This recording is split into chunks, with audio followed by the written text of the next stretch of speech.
Hello friends, let us now learn about proton pump inhibitors. So if you see the mechanism of action of proton pump inhibitors these are prodrugs. So these proton pump inhibitors in alkaline pH in intestines, they also dissolve the enteric coating.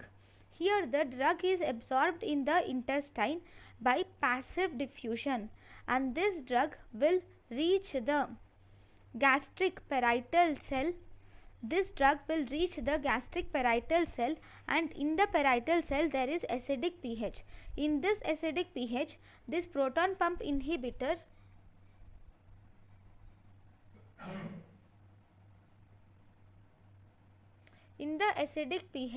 this proton pump inhibitor is ionized and concentrated, and if the proton pump inhibitor is ionized and concentrated, this will convert the proton pump inhibitor to sulfonamide cation. So the proton pump inhibitor is ionized to sulfonamide cation and it is concentrated. Now this sulfonamide cation will bind to SH group of proton pump and thus inhibits acid secretion. Now, the drug of choice for proton pump inhibitor is peptic ulcer disease, gastroesophageal reflux disease, Zollinger-Ellison syndrome, and gastrinoma. These are the drug of choice for proton pump inhibitors. The drugs mainly include omeprazole, esomeprazole. The drugs include omeprazole, esomeprazole, pantoprazole, and rabeprazole. These include omeprazole, esomeprazole, pantoprazole, and rabeprazole. This rabeprazole is most potent and fastest acting proton pump inhibitor, whereas lansoprazole and dexlansoprazole. We also have lansoprazole and dexlansoprazole. Now esomeprazole and pantoprazole are given oral and IV. Esomeprazole is actually better than omeprazole.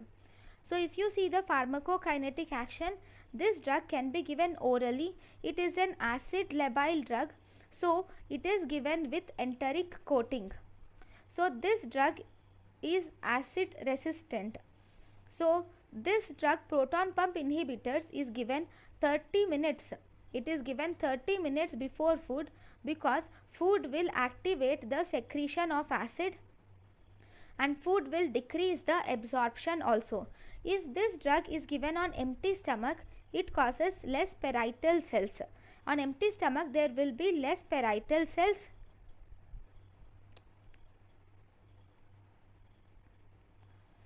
So half-life of this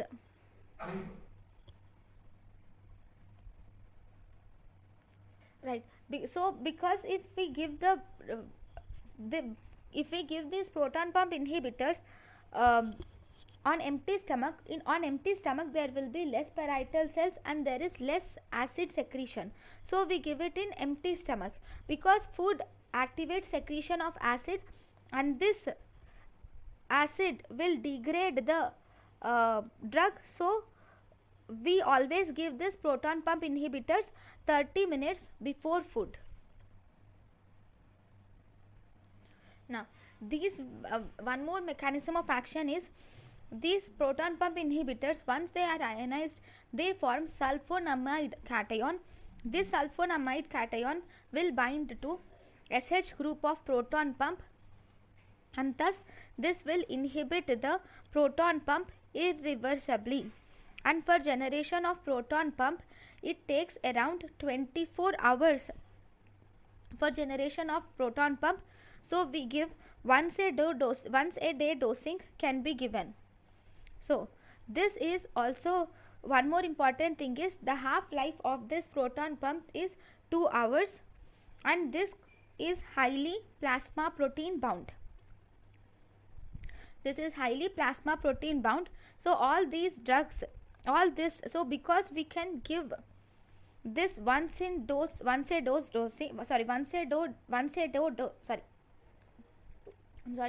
so these proton pump inhibitors will inhibit proton pumps irreversibly.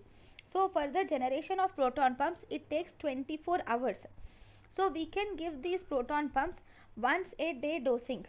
So because That means these drugs are called as hit and run drugs. That means they will just have action for one action once for 24 hours, and then you will have to give them one more dose after 24 hours. So the next important thing is, what are the hit and run drugs? Hit and run drugs include guanethidine, reserpine, omeprazole, which is a proton pump inhibitor, monoamine oxidase inhibitors like selagelin and rasagelin. So all these are hit and run drugs. Then if you see one more important thing, these proton pump inhibitors are actually metabolized by CYP2C19. Then if you see the other drugs like clopidogrel, which is a prodrug, omeprazole, which is a proton pump inhibitor, both these are also metabolized by CYP2C19. So if you see CYP2C19, this will activate the metabolism of clopidogrel, whereas the drug omeprazole will inhibit this CYP219. So as a result, if you give omeprazole with clopidogrel, now the omeprazole inhibits CYP219, so the drug clopidogrel is not activated. The drug clopidogrel is not activated at all. So this we contraindicate the combination of omeprazole or any proton pump inhibitor with clopidogrel. Then if you see the side effects, this proton pump inhibitor will decrease the absorption of calcium and vitamin B12. So in the absorption of calcium, it causes osteoporosis and fracture of bones. In the vitamin B12, it causes megaloblastic anemia. So these are used in long term. Then it also causes side effects like pseudomembranous colitis, gastroenteritis can develop, and pneumonia can develop, and rarely arthralgia can develop. Gastroenteritis like diarrhea, abdominal pain can also develop. These proton pump inhibitors can decrease the acid secretion, and thus they can activate gastrin, and this can cause ECL cell proliferation, that is enterochromaffin cell hyperplasia can occur. Whenever there is enterochromaffin cell hyperplasia, this can cause carcinoid tumor as a side effect. So these are the important side effects. Then the drug latinoprazole, if you see, this latinoprazole is safer in pregnancy, which can be given in pregnancy. Then one more interaction is, these proton pump inhibitors will inhibit the metabolism of phenytoin, warfarin and diazepam.